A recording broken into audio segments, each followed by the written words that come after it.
98 നഗരങ്ങൾ ഉൾപ്പെടുത്തിയ സ്മാർട്ട് നഗരങ്ങളുടെ പട്ടികയിൽ 24 തലസ്ഥാന നഗരങ്ങളും 24 വ്യവസായിക ഹബ്ബുകളും 18 സാംസ്കാരിക നഗരങ്ങളുമാണ് ഉള്ളത്.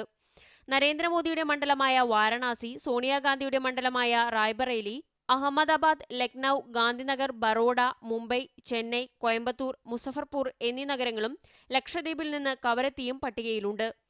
ഏറ്റവും കൂടുതൽ നഗരങ്ങൾ തെരഞ്ഞെടുക്കപ്പെട്ടത് ഉത്തർപ്രദേശിൽ നിന്നാണ്, 13 നഗരങ്ങൾ. തമിഴ്നാട്ടിൽ നിന്ന് 12 നഗരങ്ങളെയും മഹാരാഷ്ട്രയിൽ നിന്ന് 10 എണ്ണവും പരിഗണിച്ചിട്ടുണ്ട്. ബാംഗ്ലൂർ, പാട്ന, കൊൽക്കത്ത, ഷിംല എന്നിവയ്ക്ക് പുറമെ കേരളത്തിൽ നിന്ന് തിരുവനന്തപുരവും പരിഗണിച്ചിരുന്നുവെങ്കിലും ആദ്യ റൗണ്ടിൽ തന്നെ പുറന്തള്ളപ്പെട്ടു. നഗരവികസനത്തിന് അടുത്ത 5 വർഷത്തിനകം 3 ലക്ഷം കോടി ചിലവഴിക്കുമെന്ന് പട്ടിക പുറത്തുവിട്ട ശേഷം കേന്ദ്രമന്ത്രി വെങ്കയ്യ നായിഡു പറഞ്ഞു.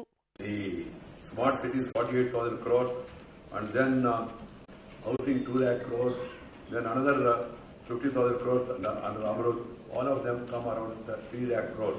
That's the idea, to focus more on urbanization because urbanization is happening rapidly. 100 കോടി വീതമാണ് ഓരോ നഗരത്തിനും വർഷം തോറും നൽകുക. മീഡിയ 1, ഡൽഹി.